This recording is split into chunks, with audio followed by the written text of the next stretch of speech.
She was treated like nothing. Until she became untouchable, they pushed her to the ground, and nobody helped her.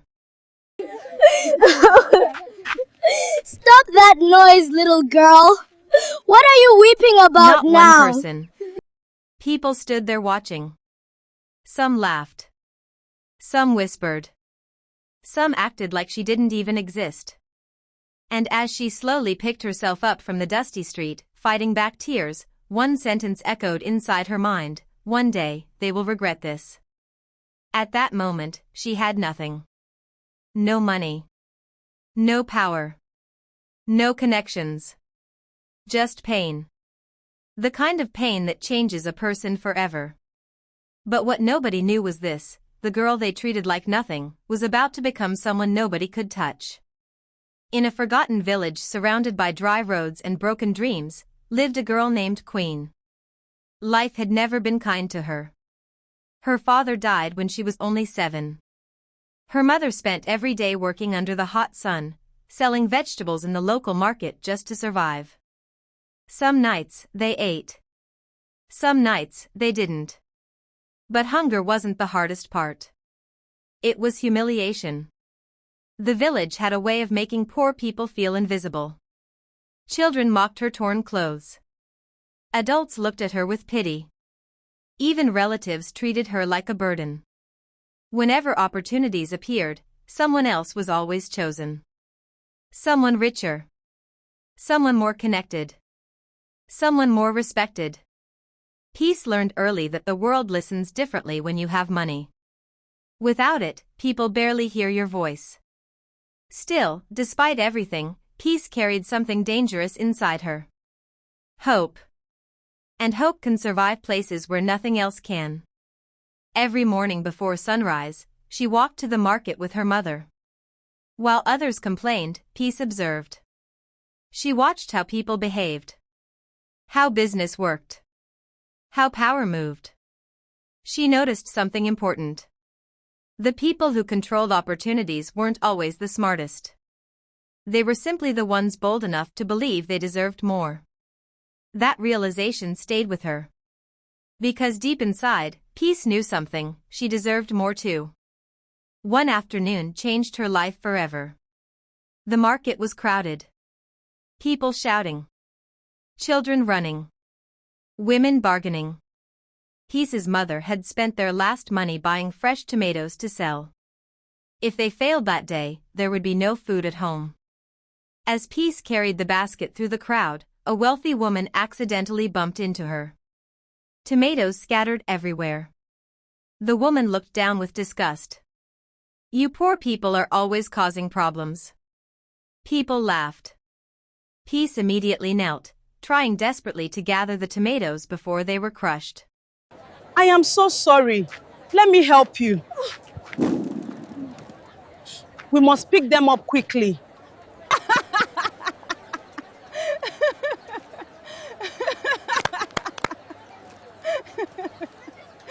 But then something worse happened. The woman kicked the basket aside. Tomatoes rolled into the mud. "Worthless girl," she said coldly. Peace froze. Her chest tightened. She looked around, hoping someone would speak up. Nobody did. Not even one person. And in that moment, something inside her cracked. Not weakness. Something stronger. A silent promise. She would never allow anyone to make her feel powerless again. That night, Peace cried quietly beside her sleeping mother. Not loud. Just silent tears. Because pain becomes dangerous when it stays trapped inside. She stared at the leaking roof above her. Rainwater dripped slowly into a bucket. And she asked herself a question that changed everything: what if this is not my final life? Most people never ask that question. Because asking it means responsibility. It means accepting that maybe you were meant for more. From that night forward, Peace changed. While others slept, she studied. Old books. Business magazines. Anything she could find. She became obsessed with learning. Because she realized something important: Knowledge was one thing nobody could take from her. At 19, Peace left the village. She owned one small bag. Inside it, 2 dresses, a notebook, her father's old photograph, and $50 her mother secretly saved for years. Her mother cried while hugging her. "Please don't forget us," Please she don't whispered. forget us. I'm leaving so I can change everything. Peace smiled through tears. "I'm leaving so I can change everything." The city was terrifying. Tall buildings. Fast people. Cold faces. Nobody cared about her dreams. The city only respected results. For months, life crushed her. She cleaned restaurants.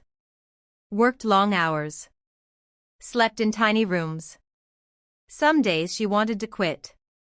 Some nights she almost bought a ticket home.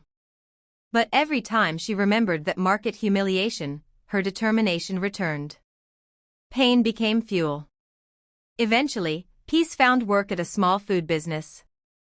The owner, Mr. Bello, noticed her intelligence. "You learn fast," he told her.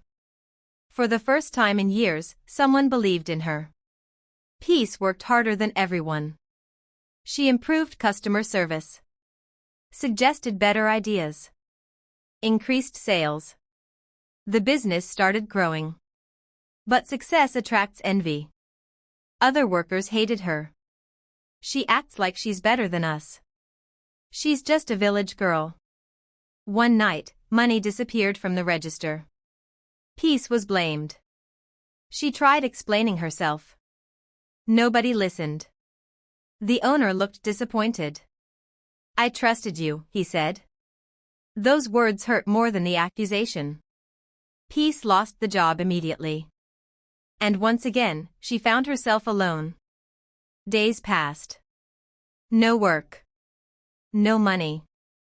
Almost no food. One evening, Peace sat outside a closed shop as rain poured heavily. People rushed past her. Nobody stopped. She hugged herself tightly, shivering. For the first time in years, she felt defeated. Maybe the world had already decided who she was. Maybe poor girls were never meant to rise. Then she heard laughter nearby. A wealthy group stepped out of expensive cars. Perfect clothes. Perfect smiles. Perfect lives. And suddenly, Peace became angry. Not jealous. But determined. Because she realized something powerful: those people were not born more human than her. If success existed for them, then it could exist for her too. That night, everything changed. Peace noticed something during her restaurant job. People loved authentic homemade meals. Especially meals that reminded them of home. So she started cooking. At first, from a tiny rented kitchen. She sold food online. Small orders. Tiny profits. But customers loved her recipes. Why? Because every meal carried emotion. It reminded people of mothers. Families. Childhood. Love. And slowly, word spread. Customers returned. Then brought friends. Then posted online. Her business grew faster than she expected. Still, Peace stayed humble. Because she remembered hunger. People who remember hunger move differently. Within 3 years, Peace opened her first restaurant. Then a second. Then a third. People who once ignored her now wanted meetings. Investors called constantly. Business magazines featured her story. The village girl building a food empire. But success changed more than her finances. It changed how people treated her. Suddenly, her opinions mattered, her voice carried weight, her presence demanded respect. The same world that once dismissed her, now admired her. And Peace noticed something painful. People didn't suddenly discover her value. They simply discovered her success. That realization made her stronger. Because she understood, never let other people decide your worth. One day, Peace attended a business conference in a luxury hotel, where she met powerful people there and media cameras were everywhere.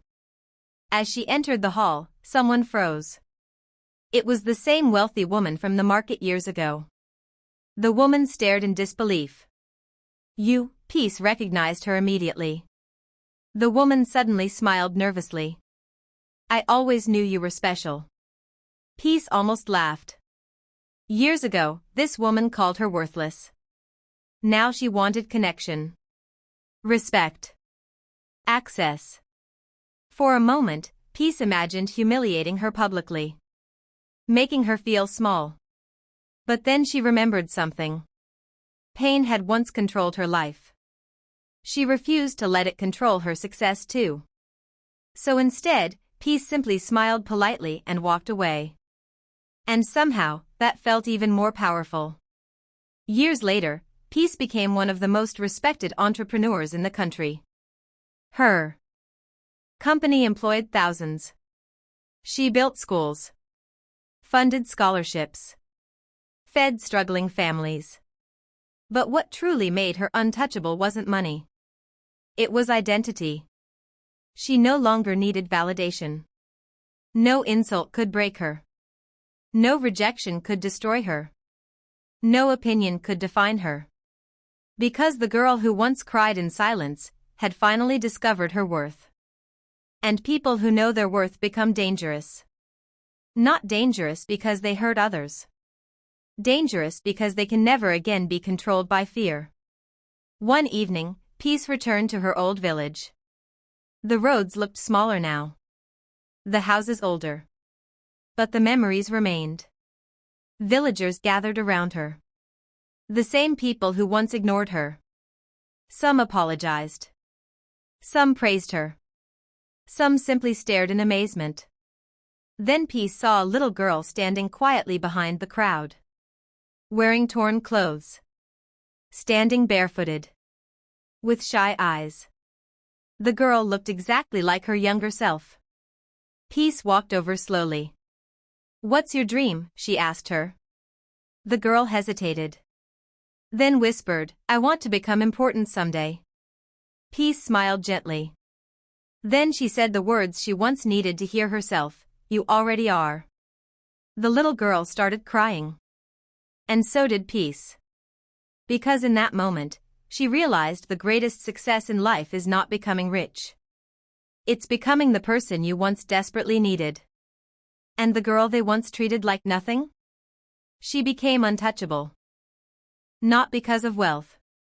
But because nobody could ever make her feel worthless again.